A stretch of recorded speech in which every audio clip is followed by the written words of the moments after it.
మొన్నటిదాకా వర్షాలు పడక అన్నదాతల వేతలు పడితే ఇప్పుడు వర్షాలు కురిసినా యూరియా కొరత వెంటాడుతుంది. వెరసి అన్నదాత అరగోసా అంతా ఇంత కాదు. సహకార సంఘాలకు చెందిన గోదాంలలో ఎక్కడ చూసినా నో స్టాక్ బోర్డులే దర్శనమిస్తున్నాయి. ఆ గోధుమల చుట్టూ రైతులు ప్రదక్షిణలు చేయడమే పెద్ద టాస్క్ అయింది.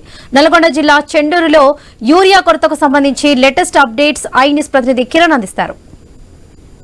ప్రస్తుతం మనం చెండూరు సహకార సంఘానికి సంబంధించి గోదాం వద్ద కూడా ఉన్నాం. ఇక్కడ కూడా సేమ్ అదే సిచ్యువేషన్ అయితే కనబడతా ఉంది. ఇక్కడ కూడా యూరియా స్టాక్ లేదని కూడా ఇక్కడ అధికారులు చెప్తా ఉన్నారు. నిన్న స్టాక్ వచ్చినటువంటి నేపథ్యంలో రైతులు ఒకసారి ఎగబడంతో కూడా మొత్తం కూడా యూరియా కొరత ఉన్నటువంటి పరిస్థితి అయితే ఇక్కడ కూడా చెండూరులో కూడా ఉంది. అయితే రైతులు రావడం పోవడం వంటి పరిణామాలు అయితే చోటు చేసుకుంటున్నప్పటికీ కూడా ఎప్పుడు వస్తుందని మాత్రం ఒక అంచనా అయితే లేదని కూడా మనకు స్పష్టంగా తెలుస్తా ఉంది. ఓవరాల్ గా చూసుకున్నట్లయితే యూరియా కొరత ఉందని కూడా మనకైతే స్పష్టంగా తెలుస్తా ఉంది. ఇక్కడ కొంతమంది గోదాం ఇన్ఛార్జీలు ఉన్నారు, రైతు సంఘ నేతలు కూడా ఉన్నారు. అన్న, ఎట్లా ఉందన్న పరిస్థితి యూరియాకి సంబంధించి? ఇప్పుడు వర్షాకాలం వచ్చింది, ఇప్పుడు పెట్టుబడి అందరూ పెట్టుకున్నారు. యూరియా కోసం రైతులు ఇక్కడికి వచ్చిపోతున్నారు, అందుబాటులో లేదు, చాలా ఇబ్బంది పడుతున్నారు.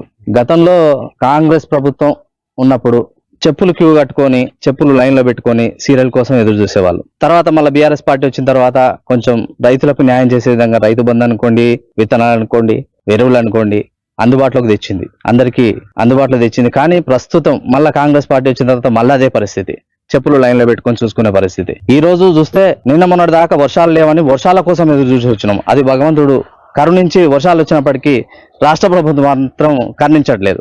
వర్షాలు అందుబాటులోకి వచ్చినప్పుడు కరెక్ట్ రైతులకు సంబంధించి ఎరువులు అందుబాటులో ఉంచకపోతే ప్రభుత్వం ఏం నడుపుతున్నట్టు? ఏమన్నంటే మాది రైతు ప్రభుత్వం, రైతులకు తోడుగా ఉంటాం, రైతుల కోసమే ఈ ప్రభుత్వం ఏర్పడింది, రైతులకే సేవ చేస్తామని చెప్పుకునే నాయకులు మరి ఈరోజు ఎరువులు ఎందుకు అందుబాటులో ఉంచట్లేదు? యూరియా లేదు, అడుగు మందు లేదు. ఇప్పుడు రైతులకు అది లేకపోతే ఎట్లా పంటలు పండుతాయి? తీరా అది వచ్చేసరికి ఇక్కడ ఉన్న చెట్లు కూడా ఎండిపోతాయి. అప్పుడు మళ్ళీ ఏం చేయాలి? రైతులు చాలా ఆవేదన వ్యక్తం చేస్తున్నారు. దీని విధంగా ప్రభుత్వం ఉన్నత నాయకులు కూడా సరఫరా కరెక్ట్ టైంకు వచ్చే విధంగా, ఏ నాయకులు ఉన్నా, ఏ ప్రభుత్వం అధికారంలో ఉన్నా కానీ రైతులకు న్యాయం చేస్తేనే అందరు బాగుంటారు. రైతు రాజ్యం అని చెప్పుకుంటాం మనం, ఎక్కడ పోయినా కానీ రైతు రాజ్యం. రైతులకు అన్ని విధాలుగా సముచిత స్థానం కల్పించాలి, అదేవిధంగా అన్ని అందుబాటులో ఉండాలి, సబ్సిడీలు ఇవ్వాలి. కేంద్ర ప్రభుత్వం దీని మీద సబ్సిడీ ఇస్తుంది.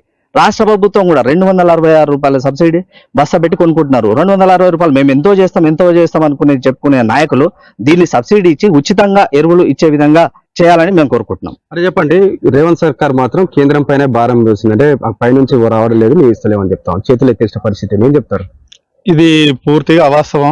మనకు రీసెంట్ గా మన మహబూబ్ నగర్ పార్లమెంట్ సభ్యురాలు శ్రీమతి డికే అరుణ గారు చాలా క్లియర్ గా స్పష్టంగా చెప్పడం జరిగింది. వాళ్ళ స్టాక్స్ తో సహా ఈ రాష్ట్రానికి ఎంత స్టాక్ అవసరం ఉంది, ఎంతమంది రైతులు యూరియా కొరత సంబంధించి దాని గురించి వారు పూర్తిగా ఈ రాష్ట్ర అవసరాల నిమిత్తం పూర్తి డాటాను వాళ్ళు వెలుబుచ్చడం జరిగింది. దానికి కౌంటర్ గా ఒక్క సీఎం రేవంత్ రెడ్డి కానీ, ఒక్క మంత్రి కానీ, ఈవెన్ వ్యవసాయ శాఖ మంత్రులు సహా ఏ ఒక్కరు కూడా దానికి కౌంటర్ ఇవ్వలేని పరిస్థితి. ఈ రాష్ట్ర ప్రభుత్వం ఇవ్వాల్సిన టైంలో ఇవ్వలేక పుట్టి కళ్ళబుల్లి మాటలు చెప్తూ రైతులను మోసం చేస్తుంది తప్పిస్తే ఇది వాస్తవైన కాదు. ఏంటంటే ఏదో నెపం కేంద్రం మీద వేసి ఈ రోజు రాష్ట్ర ప్రభుత్వం పబ్బం గడుపుకుంటుంది తప్పిస్తే రైతులకు న్యాయం చేస్తలేదు కేంద్ర ప్రభుత్వం అనే మాట పూర్తి అవాస్తవం. ఈ యొక్క రాష్ట్ర ప్రభుత్వం ఇప్పటికైనా మేల్కోవాలి. రైతులకు కాలం మంచి సీజన్ వచ్చింది, ఇప్పుడు కాకుండా పంటకు మెడిసిన్ ఇచ్చే టైంలో మందు ఇచ్చినట్లయితే పంట మంచిగా వచ్చి రైతులు ఆనందంగా ఉంటారు, వారి యొక్క పంటకు సమృద్ధిగా లభిస్తుంది. అంతేకాని వేయాల్సిన టైంలో వేయకుండా తర్వాత తీసుకొచ్చి స్టాక్ పెట్టేసి ఆ స్టాక్ ఇప్పుడు తీసుకొని పోండి అంటే రైతులకు అవసరం లేని టైంలో తీసుకొచ్చి పెట్టినట్టయితే అది ఉపయోగం ఉండదు, నిరుపయోగం ఉంటుంది. ఇప్పటికైనా రాష్ట్ర ప్రభుత్వం కళ్ళు తెరిచి, కేంద్ర ప్రభుత్వం ఆల్రెడీ సఫిషియెంట్ గా ఇస్తుంది, అన్ని రాష్ట్రాలకు ఇస్తుంది, ఎక్కడ కూడా లేదు యూరియా కొరత. మళ్ళీ ఇదొక మన రాష్ట్రంలో ఎందుకు ఉంటుంది? గతంలో కూడా లేదు బీఆర్ఎస్ ప్రభుత్వం ఉన్న టైంలో. ఈ రాష్ట్ర ప్రభుత్వం వచ్చిన తర్వాత స్టాకు సగం కట్ చేస్తామని చెప్పి ఒకటి అంటే వాళ్ళ విచిత్రమైన పోకడలు, వాళ్ళ పాలన ఎలాగుందంటే వాళ్ళ విచిత్రమైన పోకడలు, ఒక్కొక్క స్టేట్మెంట్ ఇస్తుంటారు, ఒక్కొక్కరు అంటుంటారు. కాబట్టి వాళ్ళ దశ అనేది ఏం లేదు. రైతుల పైన ఈ వ్యవసాయం పట్ల ఈ ప్రభుత్వానికి చిత్తశుద్ధి లేదు. దీనిపైన మేము బీజేపీ రైతుల తరఫున చాలా గట్టిగా పోరాడతాం. యూరియా కొరత తీర్చాలి.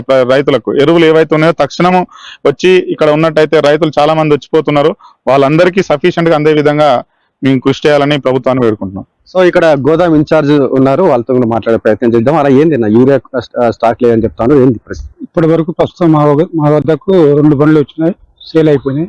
ఇంకా 5 లక్షల రూపాయలు డీడీ కూడా కట్టినాం. ఏవో గారు, చైర్మన్ గారు పర్యవేక్షిస్తున్నారు, రేపు రావచ్చు. అంటే ఒక ఎకరానికి ఎన్ని బస్తాలు ఇస్తారు? మాక్సిమం ఇప్పుడు ఉన్న పరిస్థితుల్లో 10 బ్యాగ్స్ వరకు ఇస్తున్నాం. పబ్లిక్ ఎక్కువైతే 5 బ్యాగ్స్ కూడా ఇస్తాము. అంటే ఎప్పుడు ఎంత స్టాక్ ఎప్పుడు వస్తుంది, వారి రైతులకు ఏం చెప్తారు, రైతులు వచ్చి తిరిగిపోతున్నారు ఏం చెప్తారు? దానికి మేము డీడీ కట్టినా కానీ ఏఓ గారి ఆధ్వర్యంలోనే వారి ఇండెట్తోనే మండలానికి ఇంత కేటాయిస్తున్నారు. ఆ విధంగా మాకు వస్తుంది. సో ప్రస్తుతానికైతే ఇక్కడ గోదాం ఇన్ఛార్జ్ కూడా చెప్తా ఉన్నారు, ఇక్కడ రైతులకు సంబంధించి ఒకే ఎకరానికి సరిపడా ఇస్తాం. ఒకవేళ రైతులు అంటే ఇక్కడ స్టాకు తక్కువ ఉండి రైతుల సంఖ్య ఎక్కువ ఉండొచ్చు, కోత కూడా విధిస్తామని కూడా చెప్తా ఉన్నారు. ప్రస్తుతం అయితే గోదాం సంబంధించి గోదాంలో మాత్రం యూరియా కొరత అయితే ఉన్నట్టు కూడా మనకు పరిస్థితి చూస్తే స్పష్టంగా కనిపిస్తుంది. ఇది ఇక్కడ పరిస్థితి. కెమెరామెన్ రాజుతో కిరణ్ న్యూస్, చెన్నూరు నుంచి.